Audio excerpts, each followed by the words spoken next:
Welcome back to Work is Third.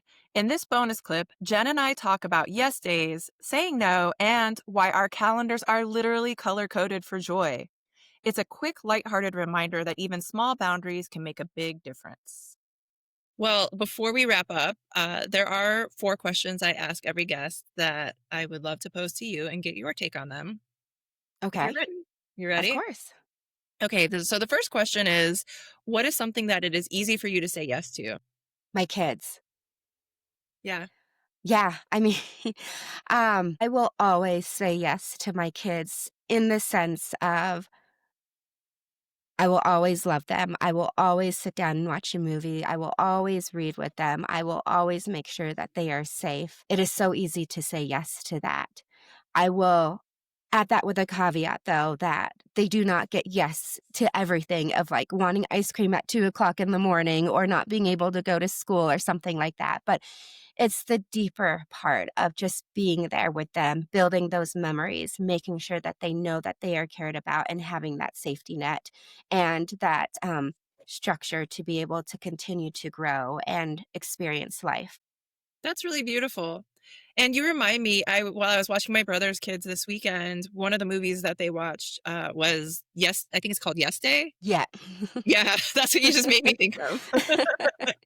We're not going that far just yet. Although I will say that I've talked to my husband, and I feel like lately we've been saying no a lot to them. And you can tell just because we've been so busy trying to get projects done on the house that we should have at least a yes day with them. I Yeah. think I think there is a lot of validity to that. Ah, so fun. Well, I would love to hear how your Yes Day goes when you have it. Okay. But the next question is, what is something that is hard for you to say no to? I would say the hardest thing for me to say no to is when people ask for help. I am that type of person who is willing to, even if I know I don't have the time or the capacity, I will always say yes. Or well, I guess in that case, if they ask me, I never say no because I always feel like it's important to help other people and it's important to be there for them. And even if it's something where I know I really need to have some time to myself, I always figure out a way to say, to help them, if that makes sense. It does make sense. In fact, this is a popular answer to this question on this podcast because I think everyone feels that same sense of responsibility or duty or connection that drives wanting to help other people. And it's hard sometimes to say no, even when it might take away from your own peace or your own rest. And so that's something that we have to balance. But yeah, I think Mhm. so many people, so many guests on the show have said the same thing. So you are in good company. Okay, well, that's interesting to hear. So we're all going to be having having that problem saying no. So then the last two questions are related as well. So these are when it comes to taking care of yourself, setting boundaries, finding joy, what do you do really well?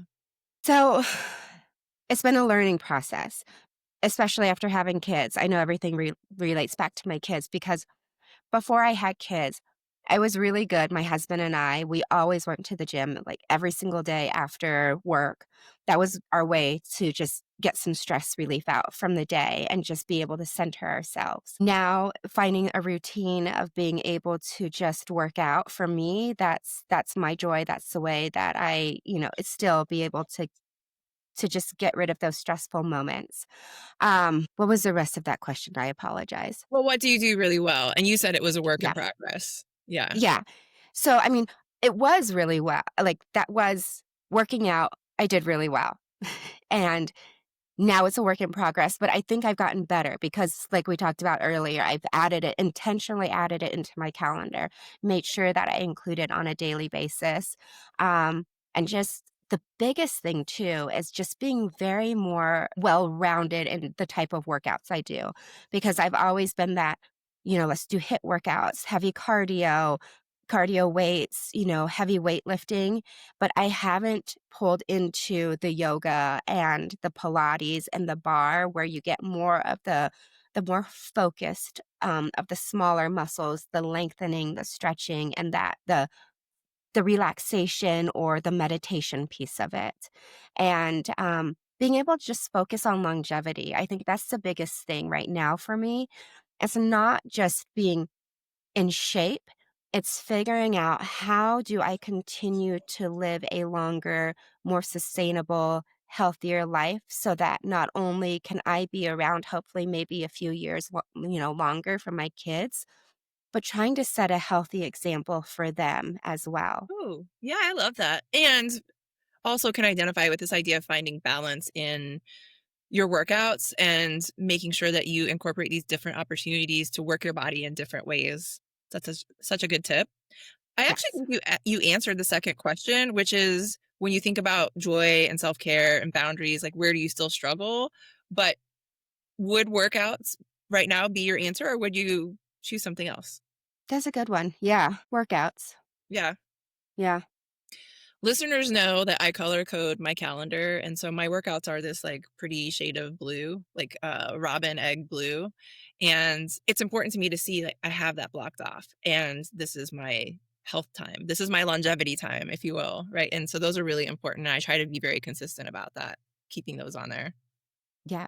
That's funny that you do that because my whole calendar is color coded too. I have my color calendar, I have my husband's calendar colored. I have I since I started doing workouts, well, since when I started training for triathlons and bike races and running and everything, I had always had a specific training calendar. So it's this bright yellow for me. So it just stands out because I had always put in my workouts that I needed to do for that training leading up to the race that I was doing. And I still use that to this day. Ooh, that's a good habit to be in. Yeah, Yeah. that's a good And idea. yellow's happy, it's supposed to be positive and good and make you like there's psychology behind it. Oh, yeah, I think about that too. Or maybe I'm not using it effectively though. So, like, things that are work on my calendar are just kind of the default purple or whatever it is on my Google Calendar, and I don't get any kind of joy out of looking at that color, and I'm like, "Maybe I need to switch work to a different color." But yellow on my calendar is all fun personal stuff. Oh, there you go. Okay, Yeah, see? so maybe.